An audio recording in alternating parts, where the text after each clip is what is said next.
Hello viewer, আমরা সামনের সপ্তাহে অর্থাৎ 2 তারিখ থেকে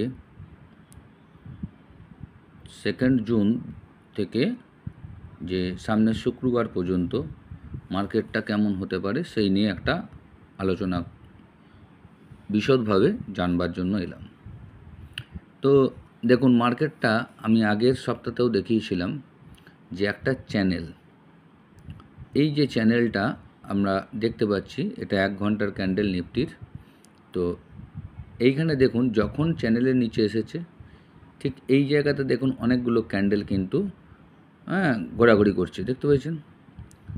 ঠিক তারপরে দেখুন একটা আপ মুভ গিয়ে একদম সিধা আপার ব্যান্ড যেখানে সেই জায়গাতে গিয়ে আবার কিছুদিন ঘোরাঘুরি করার পর মিডিল যে ব্যান্ডের যে এই যে চ্যানেলটা, সেই চ্যানেলের যে মিডিলটা, সেই মিডিলে দেখুন এসে আবার খানিক টাইম নষ্ট করেছে, আবার উপরে গেছে। ঠিক একইভাবে আবার ওই করতে করতে আবার দেখুন চ্যানেলের নিচে এসছে। আমার যে ব্ল্যাক লাইন বলেছিলাম, সেই ব্ল্যাক লাইনটা দেখুন, ব্ল্যাক লাইনের কাছে অনেকগুলো ক্যান্ডেল তৈরি করেছে। তারপরে একটা বিগ জাম্প দিয়েছে, জাম্প দেওয়ার পর একদম মিডিল লাইনের উপরে গিয়ে স্টে করলো। যেই মিডিল লাইনের উপরে দাঁড়িয়ে গেল, সঙ্গে সঙ্গে মার্কেট আপার ব্যান্ড, আবার মিডিল লাইনে এসে সাপোর্ট নিল, নিয়ে আবার আপার ব্যান্ড। ঠিক একইভাবে মিডিল লাইন ব্রেক করেছে, দেখুন আবার নিচে। এইভাবে যেতে যেতে এখন আমরা যেটা দেখতে পাচ্ছি মার্কেটের কারেন্ট পজিশন, তাই তো? সেই কারেন্ট পজিশনটা আমরা কি দেখতে পাচ্ছি না, দেখুন একদম নিচের ব্যান্ডে চলে এসছে। সেদিন বলেছিলাম যে মিডিল ব্যান্ডের নিচে যদি থাকে তাহলে কিন্তু নিচের ব্যান্ড, আর মিডিল ব্যান্ডের উপরে যদি থাকে তাহলে কিন্তু ওপরের ব্যান্ড পর্যন্ত যাওয়ার টার্গেট রাখছে।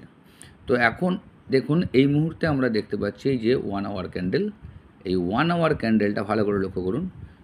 এই যে ক্যান্ডেলগুলো বেশ কয়েকটা, মোটামুটি 4-5টা ক্যান্ডেল কিন্তু এই নিচের ব্যান্ডের কাছে ঘোরাঘুরি করছে। তাহলে একবার দেখে নেবো মার্কেটের স্ট্রেংথটা কী রয়েছে। না, মার্কেটের স্ট্রেংথটা দেখুন, আরএসআইটা ভালো করে লক্ষ্য করুন।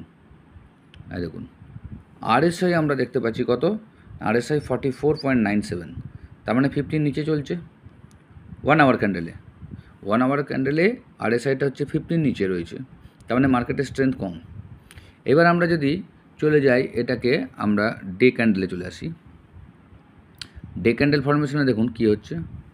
আমি আগেও বলেছি, আবার বলছি যে ডে ক্যান্ডেলে আমরা যেটা দেখতে পাচ্ছি, দেখুন ক্রমশ নিচের দিকে যাচ্ছে কে, আরএসআই। তার মানে কি, মার্কেটে কিন্তু স্ট্রেংথটা দিনের পর দিন কমছে। মার্কেটটা আপে যাচ্ছে ঠিকই, মার্কেটটা আপে যাচ্ছে, এই যে মার্কেট আপে গেছে, কিন্তু হলে কী হবে, এই যে আপে গেছে ভালো করে লক্ষ্য করুন, আপে গেছে মার্কেট এই দিক থেকে, আর এ কিন্তু এই দিক থেকে নিচে আসছে। এই যে সিধা উপরে যাচ্ছে আর এ দেখুন নিচে আসছে, তার মানে কি, এটাকেই তো নেগেটিভ ডাইভারজেন্স বলে। আগেও একটা ভিডিও দিয়েছি যে নেগেটিভ ডাইভারজেন্সের উপর আমি বারবার জোর দিচ্ছি। এবার ডে টু ডে যারা ট্রেডিং করছেন তাদের ক্ষেত্রে সাধারণত স্টপ লস মেনটেন করে ছোট ছোট মুভ নিলাম, সেটা আলাদা কথা। কিন্তু যারা বড় মুভ নিতে চাইছেন, যারা পজিশনাল মুভ নিতে চাইছেন, তাদের কিন্তু কাজটা শিখতে হবে, ঠিক আছে? আর সেখানে বড় বড় স্টপ লসও দিতে হবে এবং পজিশনাল অনেকটা দূরের ডেটের মাল ধরতে হবে, তবে যে আপনারা বড় প্রফিট করতে পারবেন। তা নাহলে কী হচ্ছে, এই ছোটোখাটো স্টপ লস, ছোটোখাটো টার্গেট নেব, লসটা বেশি হবে। তো সেই কারণে বড় টার্গেট টার্গেট নিতে গেলে আমাদেরকে জিনিসটা জানতে হবে যে মার্কেটটা কীরকম হতে চলেছে, আমরা কতটা এবারে নিচে যাবে বা উপরে যাবে, একটা বড় অর্থাৎ 1000 পয়েন্ট 500 পয়েন্ট এই যে মুভগুলো, সেগুলোকে আমাকে ধরতে হবে। এগুলো ধরতে গেলে আমাদের এগুলো একটু দেখতে হবে যে কী হতে চলেছে। তার জন্য তো আমি ধরুন এই ডে ক্যান্ডেলটা অবশ্য ফলো করতে হবে। তার ডে ক্যান্ডেলে আমাদের দেখাচ্ছে কিন্তু নেগেটিভ ডাইভারজেন্স। তো নেগেটিভ ডাইভারজেন্স যেহেতু বলছে, আর আমার এমনিতেই হিসাব অনুযায়ী বেরোচ্ছে অ্যাস্ট্রোলজিক্যাল ডেট, সেটা হচ্ছে আপনার 3 তারিখে একটা ডেট আছে। 3 তারিখে আপনারা মন করলে একটা ভিডিও দেবো, শর্ট ভিডিও দিয়ে দেবো, যে আমার প্রত্যেক মাসে একটা শিওর শর্ট থাকে যেটাতে কোনো লাভ ছাড়া লস হবে না, ঠিক আছে? কিন্তু তাতে টাকাও বেশি লাগছে না, এক লটে মোটামুটি 15 থেকে 17,000 টাকার ভিতর হয়ে যাবে এবং সেটা হেজ করে চলা হয়।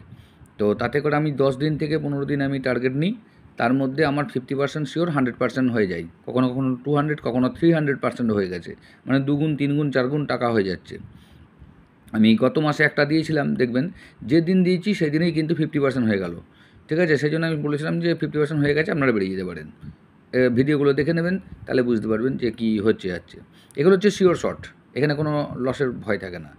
আর বাকি হচ্ছে মার্কেটে অ্যানালাইসিস, এটা হচ্ছে এখন আপাতত মার্কেট অ্যানালাইসিস, মার্কেটের এরপরে কী ট্রেন্ড হতে পারে। তো আমরা ডে ক্যান্ডেলে দেখুন দেখতে পাচ্ছি, কী দেখতে পাচ্ছি, ভালো করে লক্ষ্য করুন, ভালো করে লক্ষ্য করুন ব্যাপারটা। এই যে ডে ক্যান্ডেল, এই যে আজকের ক্যান্ডেল এইটা শেষ হয়েছে, কালকে এটা হয়েছে, কালকে এটা কী, এটা কী হয়েছে, এটাকে বলছি হ্যাঙ্গিং ম্যান। তাহলে হ্যাঙ্গিং ম্যান যখন মার্কেটে হয় তখন একটা বড় সড়ো ফল হওয়ার সম্ভাবনা থাকে। সঙ্গে আমি আরএসআই দেখছি যে আরএসআই কিন্তু উইক চলছে, ডেতে চলছে 55 ঠিকই, কিন্তু 1 আওয়ারে কত দেখলাম 50 নিচে, প্লাস ডেতে আমি দেখতে পাচ্ছি নেগেটিভ ডাইভারজেন্স হয়েছে। মানে আমি এক্সপেক্ট করছি 1100 পয়েন্টের এখন ডাউনফল, সোজা কথা। কেন 1100 পয়েন্টের ডাউনফল দেখুন, সেটাও বুঝিয়ে দিচ্ছি যে 1100 পয়েন্টের কেন ডাউনফল। এইটা আমাদের যে চ্যানেলটা, ঠিক আছে, এই চ্যানেলটা আপনি চলে আসুন, দেখুন এই চ্যানেলটা যখন ব্রেক করবে, মানে এই যে রেড দাগটা আমি দিয়েছি রেড কালারের, এটা 24,000 কত, 24,660। আমি বলেছিলাম আগে যে 24,860 একটা ভাইটাল পয়েন্ট, দেখেছেন ব্ল্যাক পয়েন্ট দেওয়া আছে। যখনই 860-এর নিচে এসছে দেখুন সিধা চলে আসছে একবার 200 পয়েন্ট। এরপরের ব্ল্যাক লাইন কিন্তু আমার এখানে আছে, কোথায়, 500-র কাছাকাছি।